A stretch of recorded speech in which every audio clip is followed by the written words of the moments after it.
welcome back. You're still watching Morning Thailand from MQuad World. This time we're looking into political headlines here. A lot of things that's been going on in Thai politics, especially one of the organization that played an important part in Thai society this day, the Red Shirt Group. And it seems that after the cabinet reshuffle, the Red Shirt Group has decided to reshuffle big time. Right. Upon changing the leader from Kun Thida Thawanset to Kun Jatuporn Prompan, as we reported a few days ago, it seems that a lot of reconstructing going on in the Red Shirt organization, including more opening of the Red Shirt school across the country.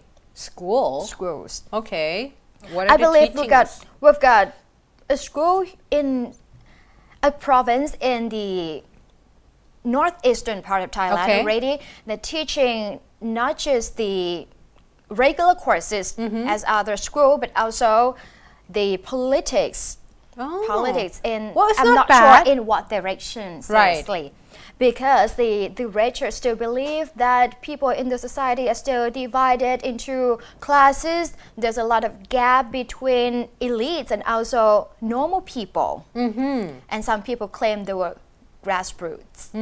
So they believe that they still have to struggle and to fight for equality and justice in the society. The gap, so on and so forth. Right. And apart from the school, more school, they will hold constant and regular meeting, almost maybe daily or not daily, weekly or monthly. Wow. Maybe. And also they will launch website in Thai and also in English. But following the meeting of the Red Shirts over a few days ago, it seems that Kun Jatuporn was quite reluctant to receive the new position from Kun Thida. Well, he did came out and mention that he wanted to wait maybe a few more months before he take over the seat because due to his health condition. But apart from that, I don't know also whether or not he's gonna take it.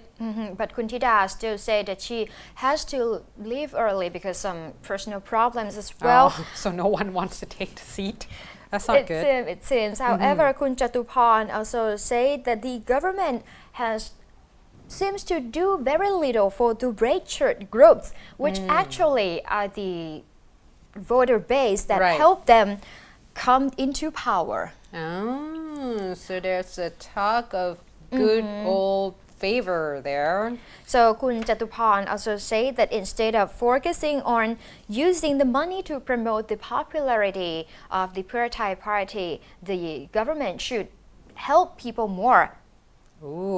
Should keep their words when they promise to people. I'm not sure if what they had promised to the Red Shirt or not. But Kun Jatuporn said the government should not forget how they come to power.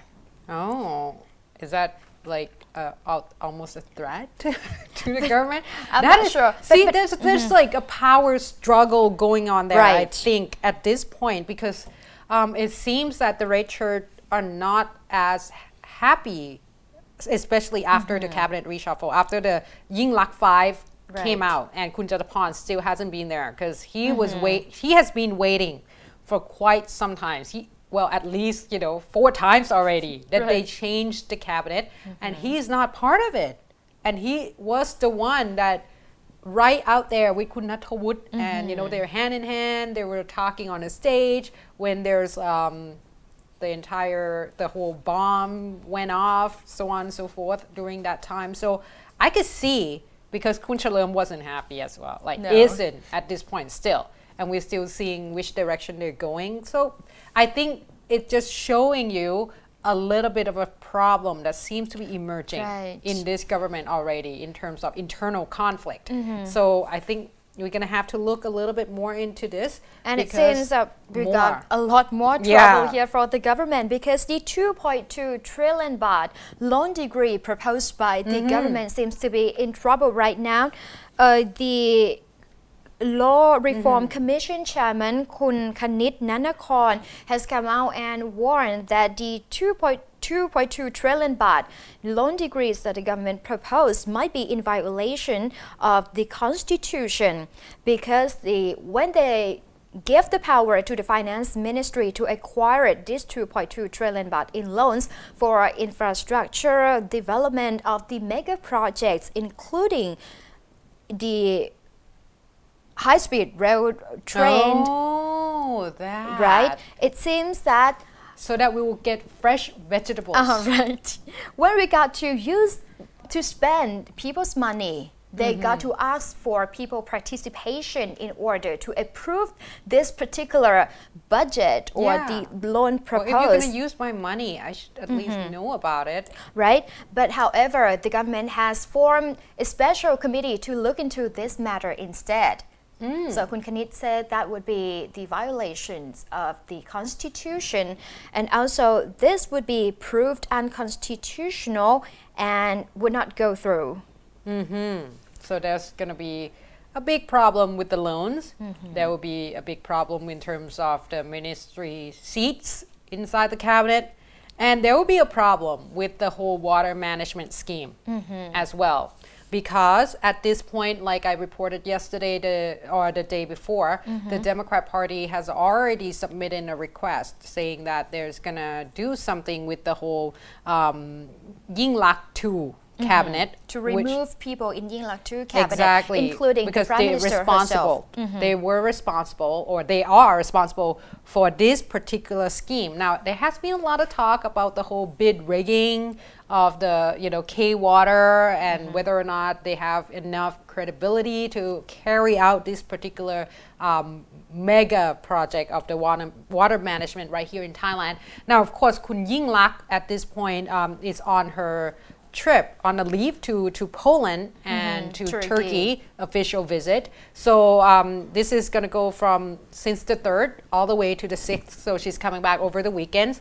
However, the whole court order, for obviously the health impact environments as well as health impact assessment as well as environmental impact assessments that's supposed to be done before this particular project was supposed to be carried on weren't done. So right now the court has ordered them to actually, you got to do it before you do this, because obviously you're a government. First of all, you have to set example. Second of all, it will be against the law without any public participation, because obviously it's involved taking out some part of the land that belongs to the people in the as well as So it's almost nature. like this 2.2 loan degree as well. Yeah, so that's going to be, there's going to be a lot of public participation going on for sure. If they are going to do it, that is. Now they say that at this point, the Deputy Prime Minister Pongthep Kanchana, he will look into this at this point.